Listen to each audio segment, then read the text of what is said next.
He held me there, savoring his control, suspended between ground and void. I went limp, becoming dead weight. The shift forced him to adjust, pulling me slightly forward. I hooked my leg around his knee and yanked. He stumbled but didn't fall, dropping me onto solid ground to regain balance. I rolled away from the edge and struggled to my hands and knees. Father kicked my stomach, knocking the air out of me. I collapsed, gasping, but kept rolling to distance myself from the pit. He followed slowly, knowing I couldn't go far. The drugs were fading, but not fast enough. My broken fingers throbbed with each heartbeat. Blood coated my tongue from where I'd bitten it. Father grabbed my hair again and dragged me back. He aligned me parallel to the pit's edge, planning to roll me in sideways. I twisted, making it harder for him to control me. He slapped my face hard, making my ears ring. The blow cleared my mind further. Pain cut through the drug haze. I used that clarity to plan. Father was tiring too. His movements were slower, his breathing more labored. He was older, out of shape from years of unchallenged dominance. Talk about turning the tables with a rope trick. I went from being bound like cargo to using that rope in a twisted tug-of-war, making Father stumble like he's in a clumsy dance. Then I dropped flat, making him crash face first into the van's bumper. He tried to roll me toward the pit, but I spread my arms and legs wide, making myself hard to move. He grunted, trying to force my limbs together. I kept spreading them out again. Frustrated, he straddled me, pinning me with his weight. His hands reached for my throat, but I was ready. I tucked my chin and bit his hand hard when it neared.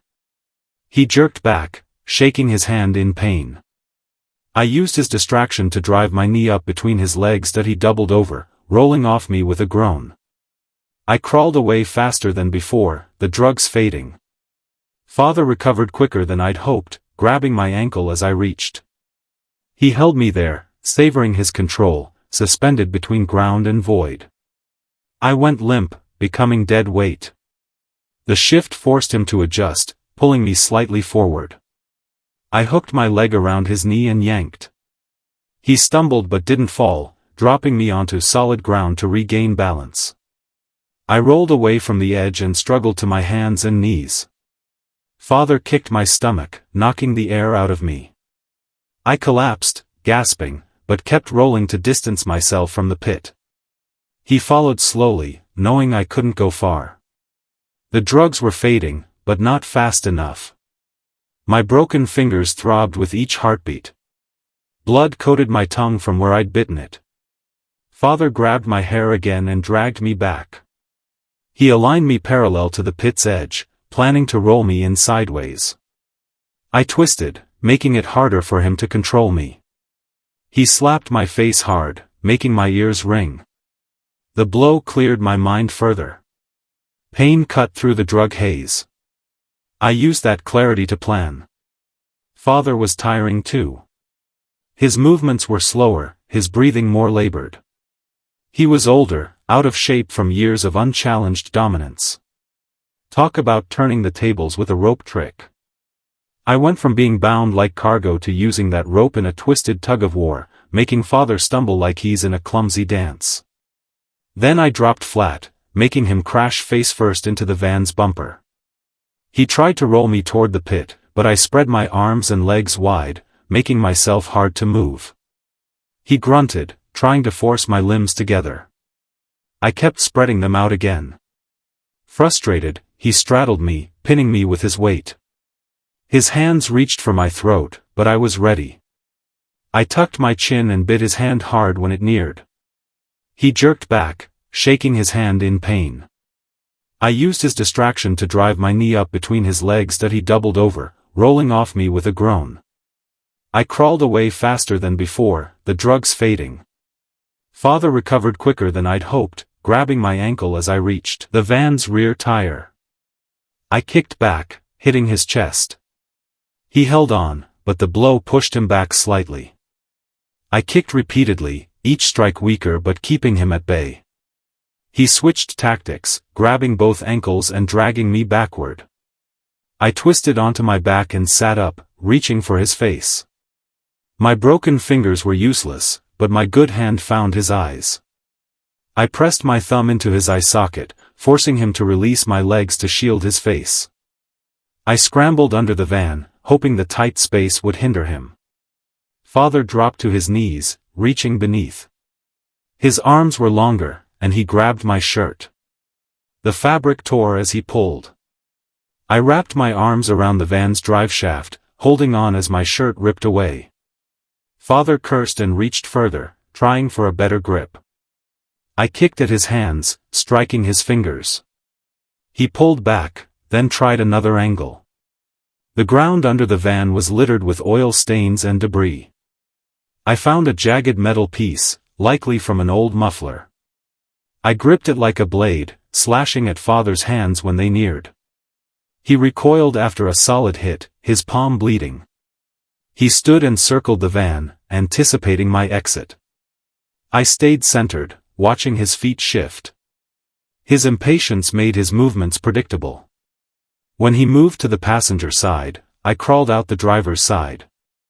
I pulled myself up using the van's mirror, my legs shaky but functional. Father came around the front, his face a mask of cold fury.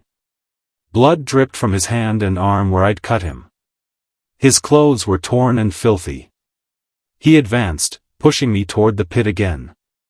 I sidled along the van, keeping it between us. We circled like a deadly game of chase. My legs grew stronger, but I was still too slow to outrun him. Father abruptly changed direction, catching me off guard. He grabbed my arm as I tried to backtrack. His bloody hand smeared red on my skin. I twisted, using a move I'd seen in a movie during foster care. It wasn't perfect, but it loosened his hold. Van and hopped toward me on one leg, arms outstretched for balance. It would have been absurd if it weren't so horrifying. Even injured, he pursued me relentlessly. I threw another rock, hitting his shoulder. He grunted but kept coming. I backed up until my heels were at the pit's edge. One misstep, and I'd join Faith in the dark. Father saw my position and grinned. He lunged to push me backward. I sidestepped at the last second, and his momentum carried him to the edge. He flailed, trying to regain balance. I could have pushed him, but I froze. That hesitation cost me. Father fell forward onto solid ground instead of into the pit. He grabbed my ankle, pulling me down with him. We landed hard, him partially on top of me. His weight pinned me to the dirt. I struggled, but he had leverage.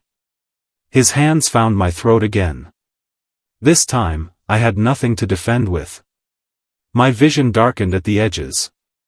In desperation, I drove my knee into his injured knee. He screamed and rolled off, clutching his leg. I gasped, my throat feeling crushed. Every breath burned, but I kept moving. I crawled toward the van, thinking of Faith trapped below. Father's hand caught my foot as I reached the van's tire. His grip was weaker but still determined. I kicked back, my heel striking his face. His nose broke with a wet crunch. He let go, hands flying to his face as blood poured out. He tried to speak but only gurgled. I pulled myself up using the van's door handle. My legs trembled but held. I looked at Father, blood pooling beneath him. He rolled onto his side, spitting blood.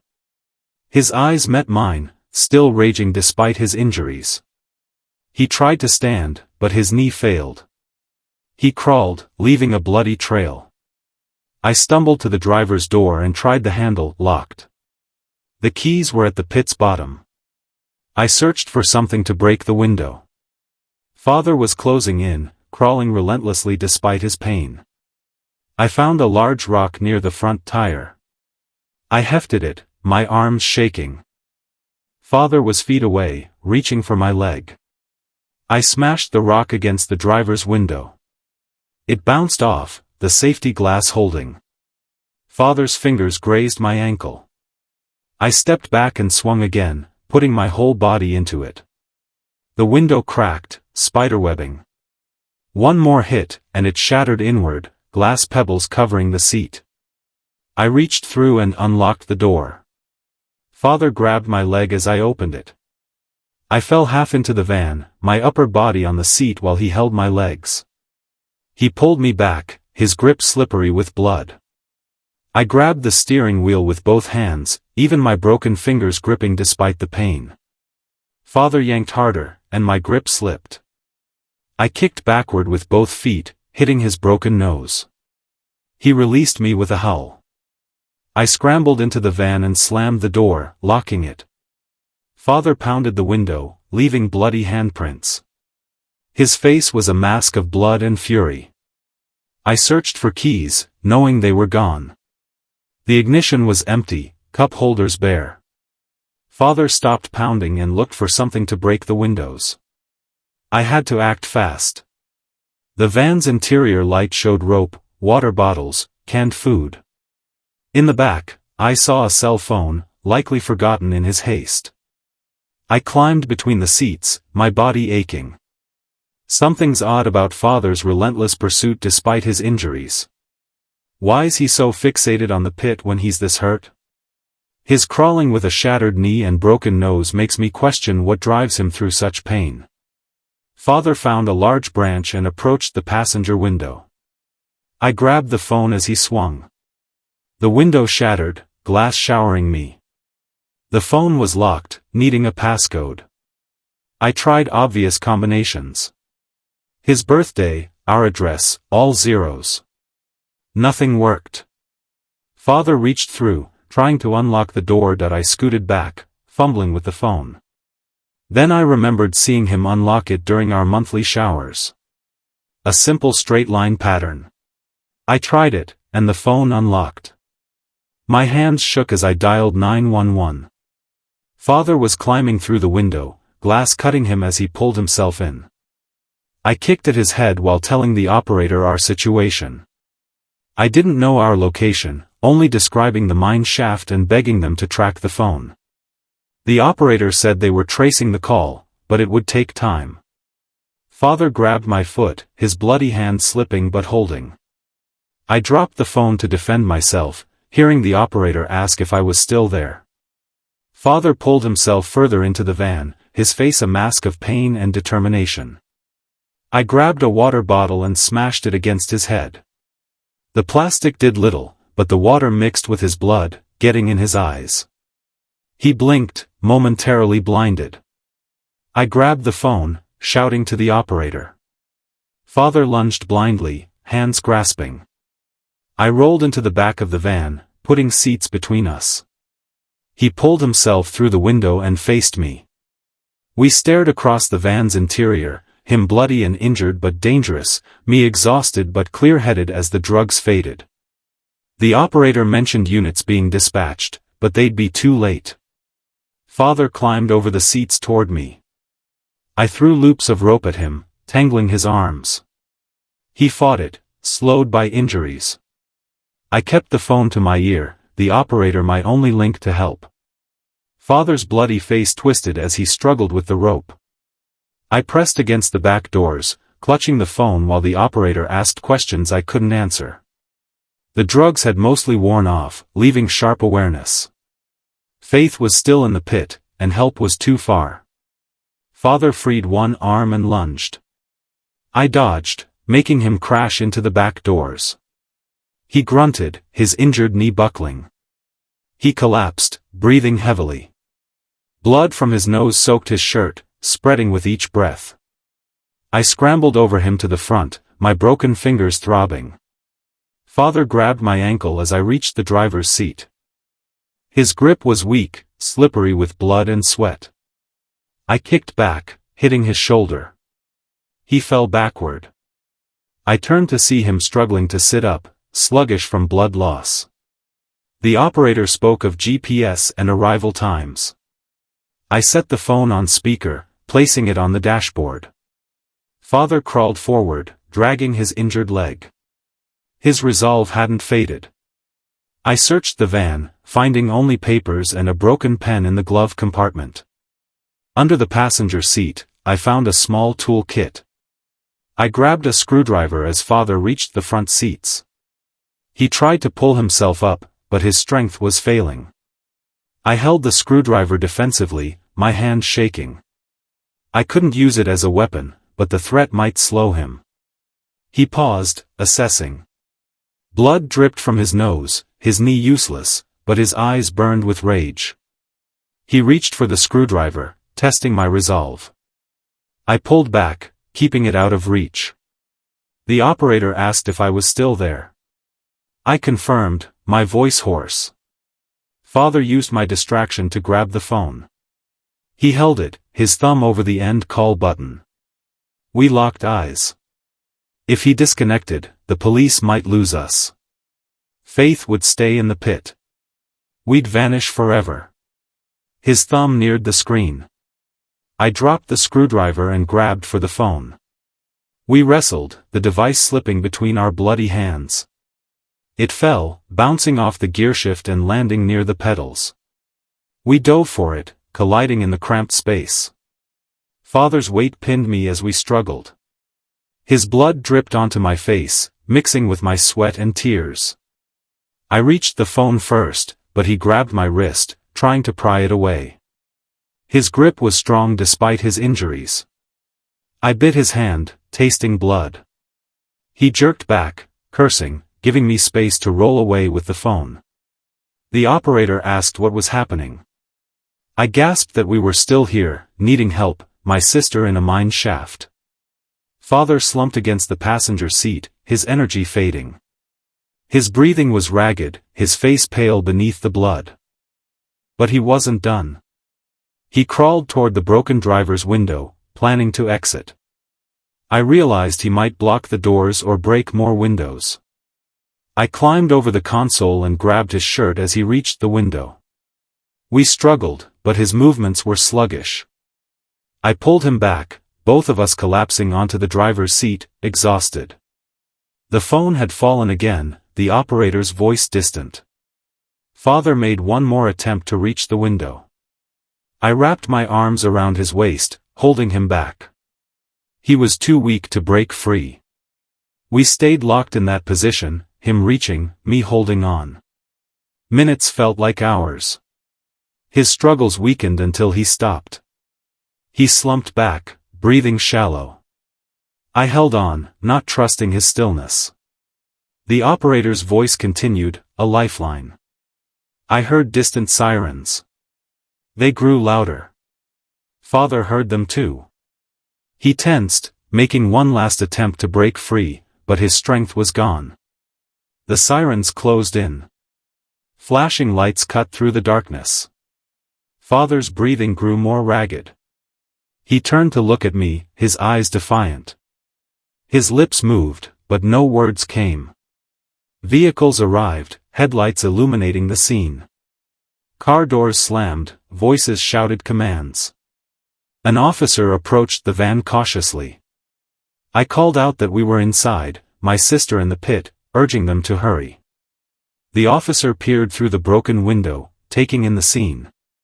Father and I were entangled, both bloodied. He called for medical support, asking about weapons. I shook my head, too exhausted to speak. More officers arrived, opening the passenger door cautiously. They pulled Father out first. He didn't resist, too weak from blood loss. They laid him on the ground, starting first aid. Someone helped me out next. My legs gave out, and 2 officers supported me. I pointed at the pit, trying to explain about Faith. My words were jumbled, but they understood. A rescue team set up gear around the pit, harnesses, ropes, powerful lights. One rappelled down while others managed. The lines. I watched, breathless, as they descended where Faith was. The weight was torture. Paramedics tried to examine me, but I pushed them away, needing to see Faith first. They wrapped a blanket around me and tended to my broken fingers while I stared at the pit. Finally, movement. The team hauled Faith up, strapped to a rescue board, unconscious but breathing. Paramedics rushed to her, checking vitals and starting IVs. She was alive, battered but alive. They loaded Faith into an ambulance. I insisted on riding with her, despite their protests. As we pulled away, I saw Father loaded into another ambulance, police guarding him. He was conscious but restrained, his face defeated beneath the blood. Phone passwords in a life-or-death struggle? Typical father. Even his security is predictable. Remembering that simple swipe pattern while he's crawling through glass is like a twisted game show. The screwdriver standoff shows I couldn't match his violence, but biting worked when he tried to take my lifeline. At the hospital, they separated us for treatment. My broken fingers needed setting and casting. They stitched cuts, took X-rays for internal injuries. I kept asking about Faith. Nurses assured me she was being treated, that she'd recover. Hours later, I saw her. She was sedated but stable, hooked to monitors. The doctor said she had hypothermia from the cold pit and bruising from the fall, but no life-threatening injuries. The psychological trauma would take longer to heal. Police took my statement once I was cleared. I recounted everything, the basement years, the rescue, Father breaking bail, the pit plan. They recorded it, building their case. Father would never get bail again. Faith and I stayed in the hospital for days. Our foster parents arrived, having worked with police to find us. They stayed with us in shifts, ensuring we weren't alone. Faith woke on the third day, saying my name and reaching for my hand. I held her with my good hand, my casted fingers.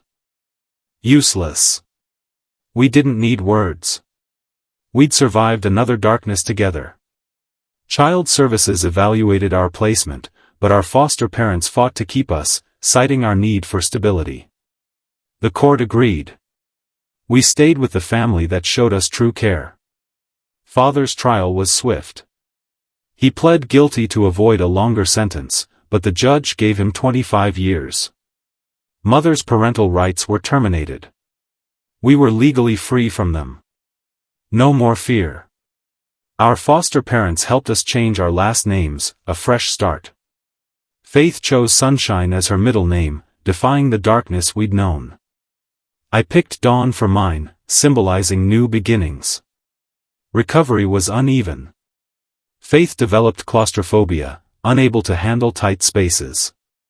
I needed lights to sleep, my body equating darkness with danger. We attended therapy twice weekly, processing years of trauma. Our new home had windows everywhere, letting in light and air. Our foster parents never questioned our open curtains or night lights. They knew some fears were hard-earned. Faith returned to school, making friends unaware of our past. I got my GED and started community college, studying social work. I wanted to help kids trapped in their own basements.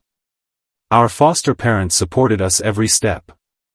The pit property was sealed and later sold, its dark history disclosed. Father's van was impounded as evidence. Physical reminders faded, but memories lingered. We testified at Father's sentencing. Faith spoke of the basement and the pit's terror. I described the kidnapping and assault. Father showed no remorse, still believing we were his property. The judge added 5 years for his lack of accountability. Our brothers never contacted us, too poisoned by Father's views. We grieved but built a chosen family with our foster siblings. Years passed. Faith graduated high school with honors, then college with an education degree. She wanted to teach kindergarten, showing kids the kindness we lacked. I finished my social work degree, working with abuse survivors. We lived together through college, not ready to part. Our apartment had huge windows and countless lamps. Visitors noted our bright rooms, but we just smiled. They couldn't grasp how precious light was after years of darkness. Faith met someone in her senior year. A kind soul who accepted her story without judgment. He understood her need for open spaces. Their wedding was outdoors under the midday sun, shadow-free. I found love with someone who'd survived their own trauma. We understood each other's fears. Our wedding was at sunrise, celebrating new beginnings. We delayed having children, fearing we'd repeat patterns. Eventually, Faith announced her pregnancy. We cried, scared and hopeful. Her daughter, Aurora, was born, a name for dawn. I became an aunt, spoiling her endlessly. Faith was the parent our parents never were, patient, loving, protective but not controlling. Watching her parent helped me believe I could too. 2 years later, I had a son. We raised our kids in light, teaching them they deserve to exist. No basements, no darkness, no shame. They grew up confident and loved, never doubting their worth or right to sunlight. Father died in prison in his 15th year. We learned through official channels, feeling only relief. Mother died alone in a nursing home years later. We attended neither funeral. Some bridges stay burned. Faith became a beloved kindergarten teacher, making every child feel valued. I specialized in helping trafficking survivors, understanding darkness like few could. We turned trauma into purpose, refusing to let it limit us. Thanks for walking through this with me. Here's hoping your stories have fewer shadows than ours. Until we meet again, keep the light on. It helps more than you know. Don't forget to like, subscribe, and hit that bell for more twists and epic Reddit tales. Thanks for watching. See you next time on Reddit Tales Time.